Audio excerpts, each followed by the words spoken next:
You will hear a number of different recordings, and you will have to answer questions on what you hear. There will be time for you to read the instructions and questions, and you will have a chance to check your work. All the recordings will be played once only.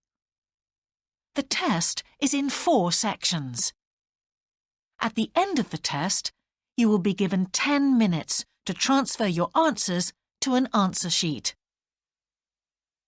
Now turn to Section 1. Section 1.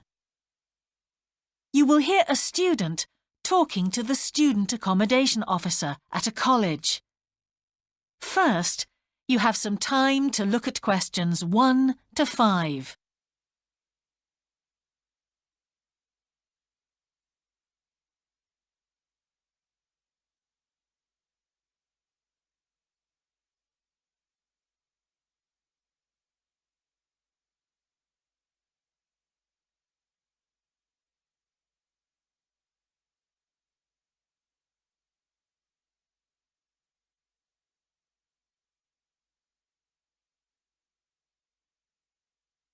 You will see that there is an example that has been done for you.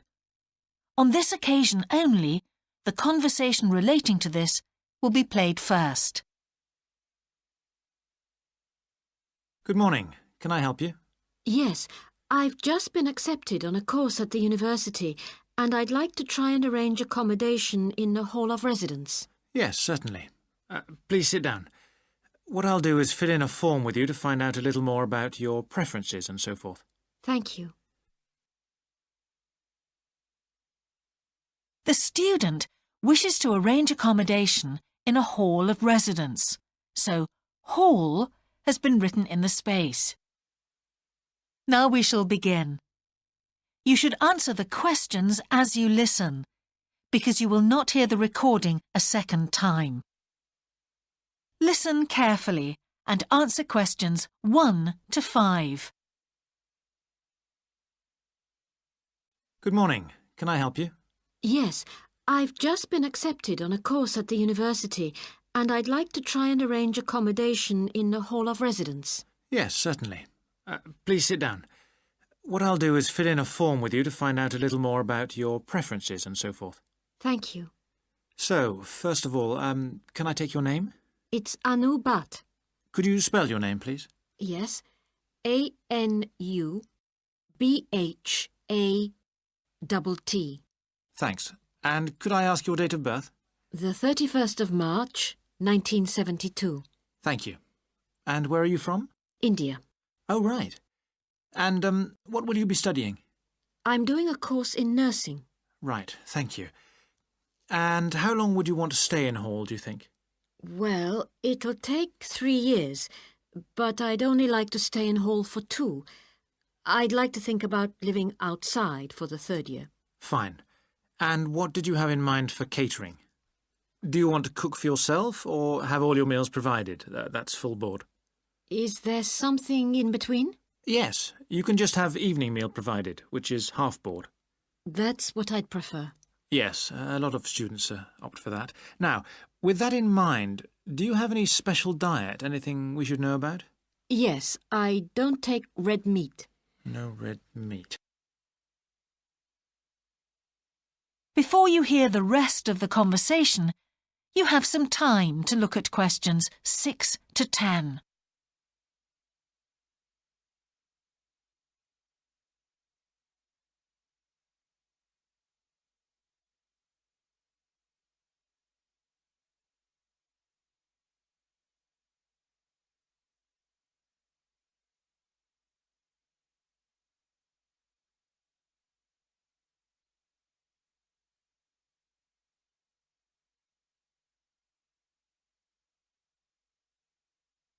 Now listen and answer questions 6 to 10. Now, thinking about the room itself, we have a number of options. You can have a single study bedroom or you can have a shared one. These are both what we call simple rooms. The other alternative is to opt for a single bedsit, which actually has more space and better facilities. There's about £20 a week difference between them. Well, actually, my grant is quite generous, and I think the bedsit sounds the best option. Lovely. I'll put you down for that, and we'll see what availability is like. Now, can I ask some other personal details which we like to have on record? Yes, of course. I wonder if you could let us know what your interests are. This might help us get a closer match for placing you in a particular hall. Well, I love the theatre. Right. And I enjoy sports, particularly badminton. Ah, that's worth knowing. Now, what we finish with on the form is really a list from you of what your priorities are in choosing a hall, and we'll do our best to take these into account. Well, the first thing is I'd prefer a hall where there are other mature students, if possible. Yes, we do have halls which tend to cater for slightly older students. And I'd prefer to be out of town. That's actually very good for you because we tend to have more vacancies in out-of-town halls. Ah, lucky. Yes. Anything else? Well, I would like somewhere with a shared area, a TV room, for example, or something like that. It's a good way to socialise. It certainly is. That's it. Now, we just need a contact telephone number for you. Oh, sure, I'll just find it. It's 667549. Great. So we'll be in contact with you as soon as possible. That is the end of section 1. You now have half a minute to check your answers.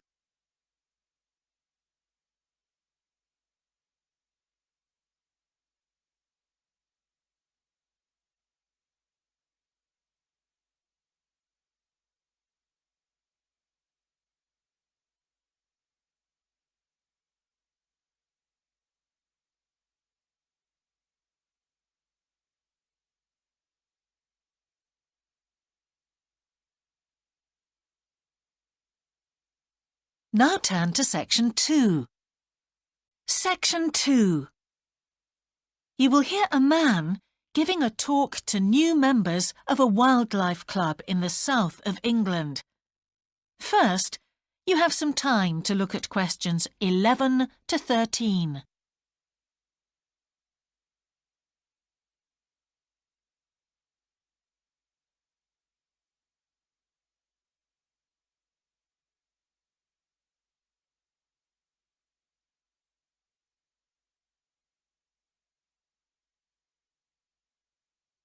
Now listen carefully and answer questions 11 to 13.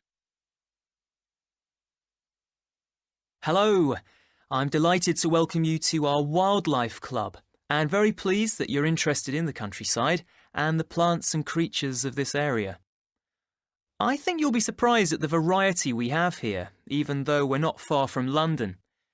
I'll start by telling you about some of the parks and open spaces nearby. One very pleasant place is Halland Common. This has been public land for hundreds of years, and what you'll find interesting is that the River Ouse, which flows into the sea 80 kilometres away, has its source in the common. There's an information board about the plants and animals you can see here, and, by the way, the common is accessible 24 hours a day.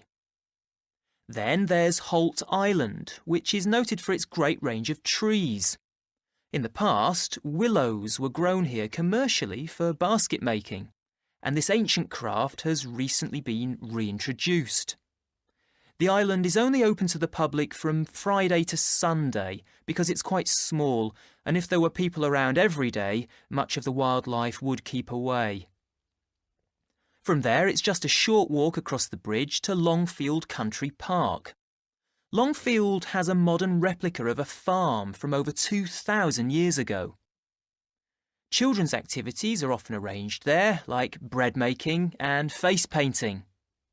The park is only open during daylight hours, so bear that in mind if you decide to go there. Before you hear the rest of the talk, you have some time to look at questions 14 to 20.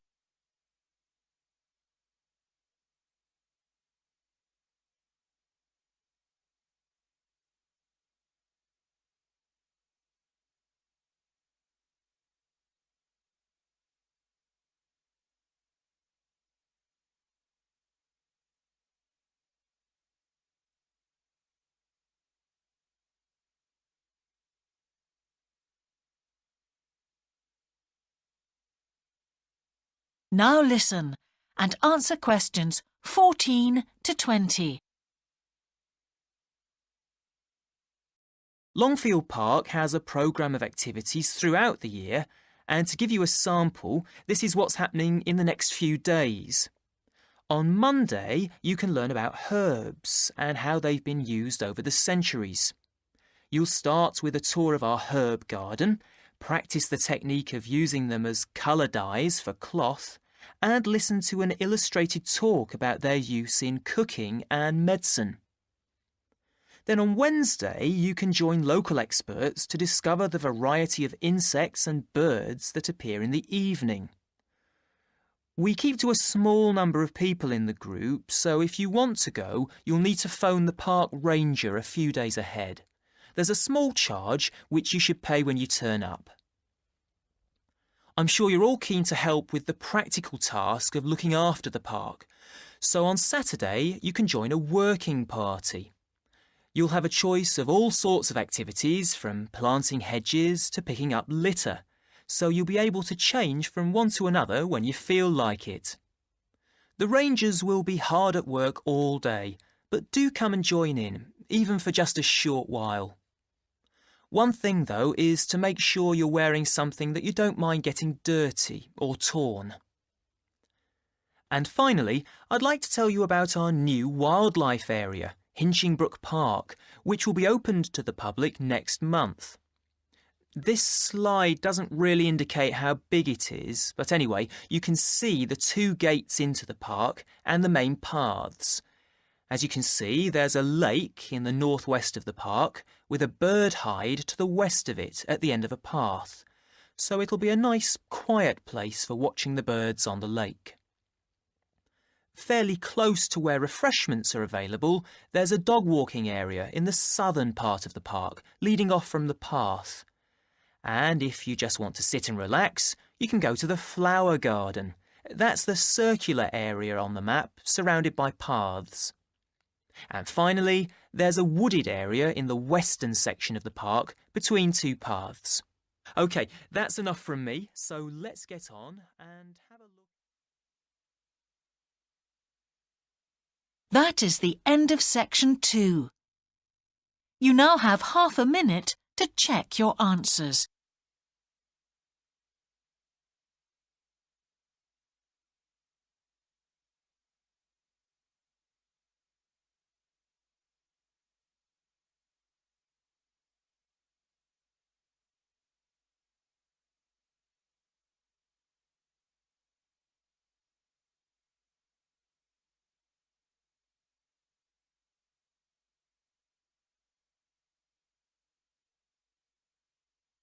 Now turn to section 3. Section 3. You will hear the Director of Studies in an English Language Centre and a student representative talking about their Self-Access Centre. First, you have some time to look at questions 21 to 24.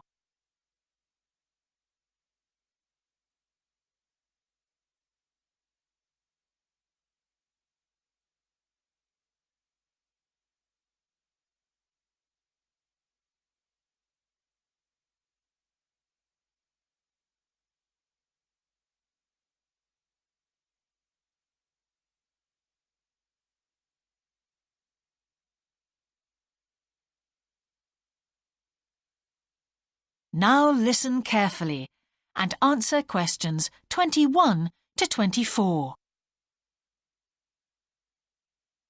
Hi, Yun. As you know, I've asked you here today to discuss the future of our Self-Access Centre.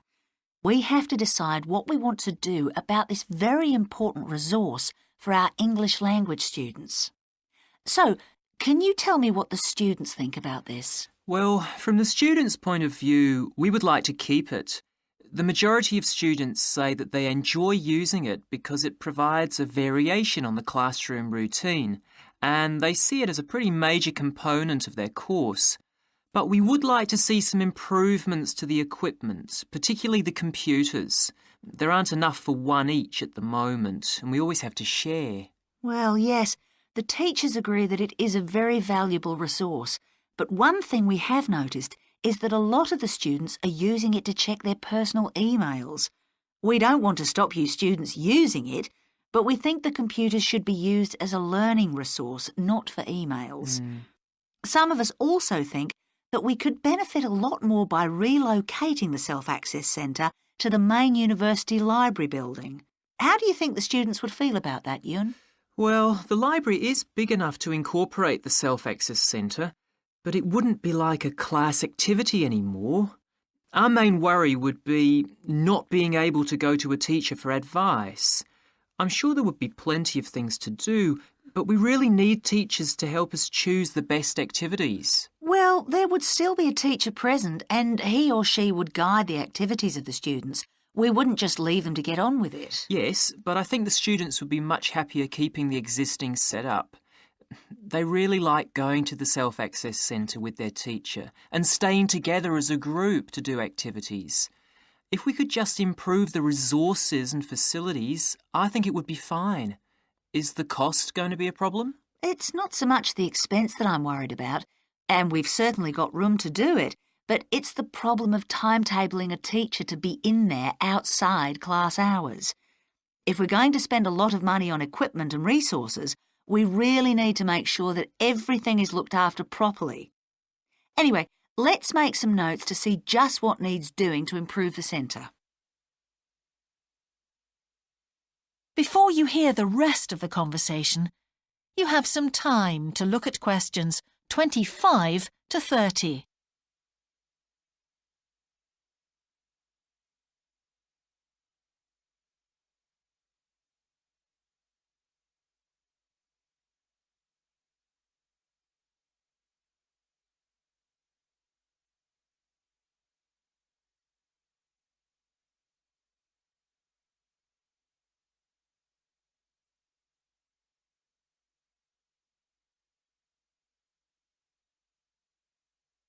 Now listen and answer questions 25 to 30.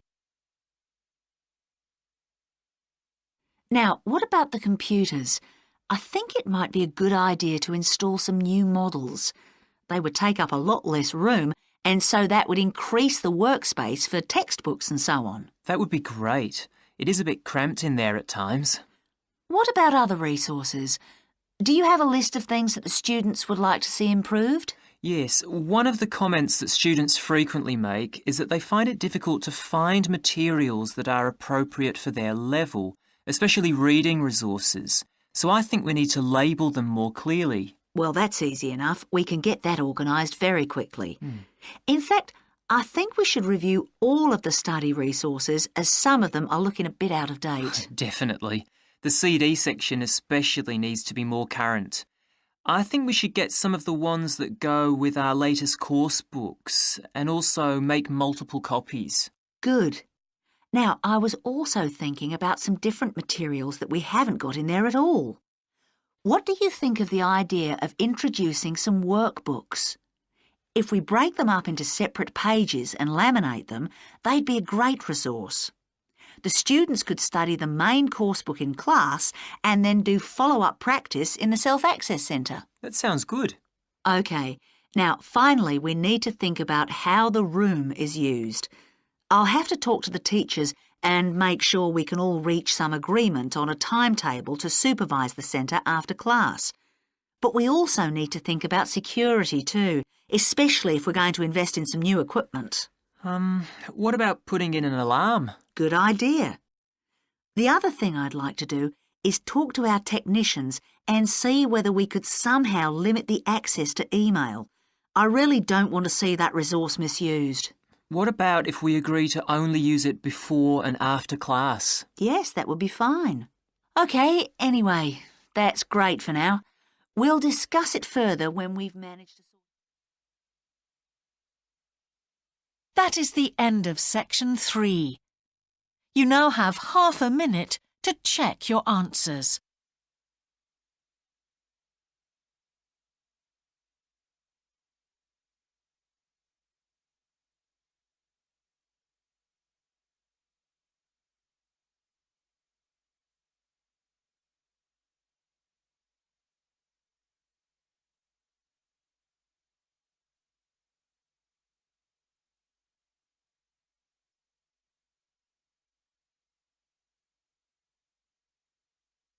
Now turn to Section 4.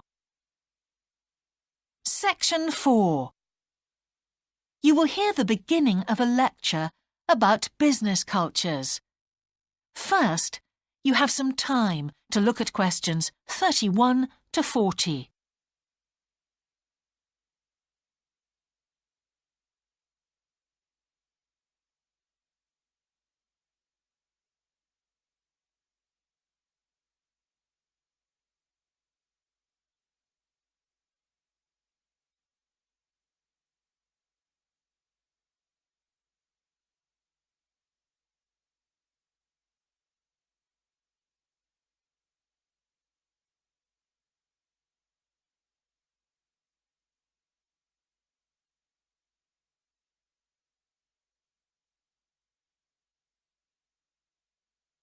Now listen carefully and answer questions 31 to 40.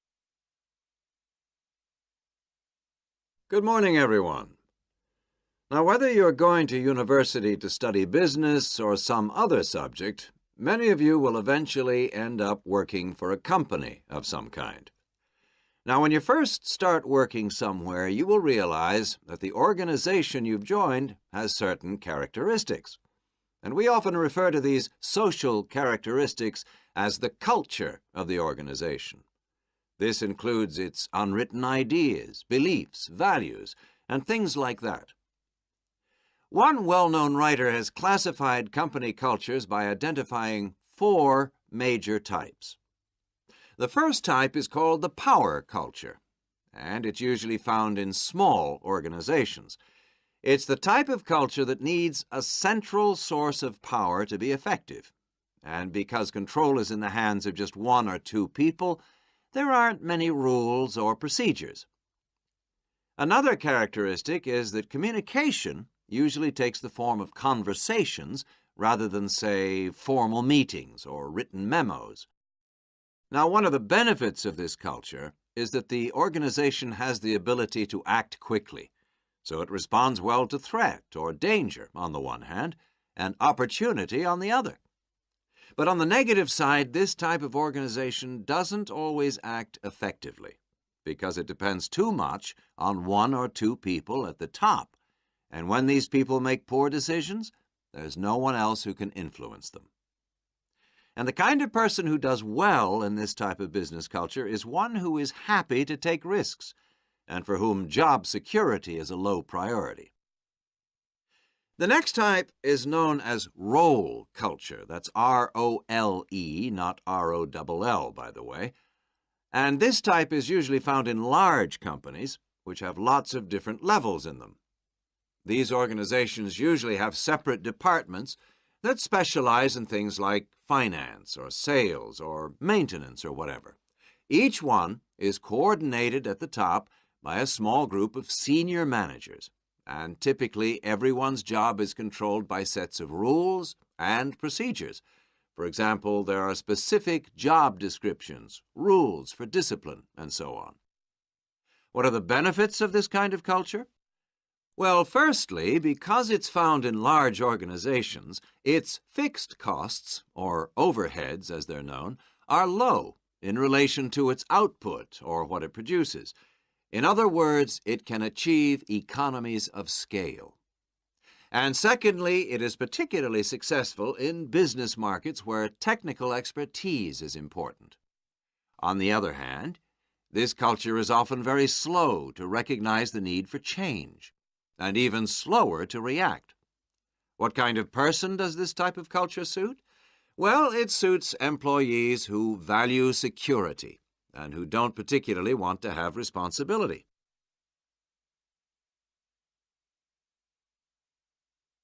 Moving on now to task cultures. This type is found in organizations that are project-oriented. You usually find it where the market for the company's product is extremely competitive, or where the products themselves have a short lifespan.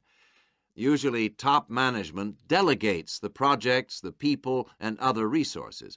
And once these have been allocated, little day-to-day control is exercised from the top, because this would seem like breaking the rules. Now, one of the major benefits of this culture is that it's flexible. But it does have some major disadvantages, too. For instance, it can't produce economies of scale or great depth of expertise. People who like working in groups or teams prefer this type of culture. And finally, the fourth category is called the person culture. This type is quite unusual. That is the end of section 4. You now have half a minute to check your answers.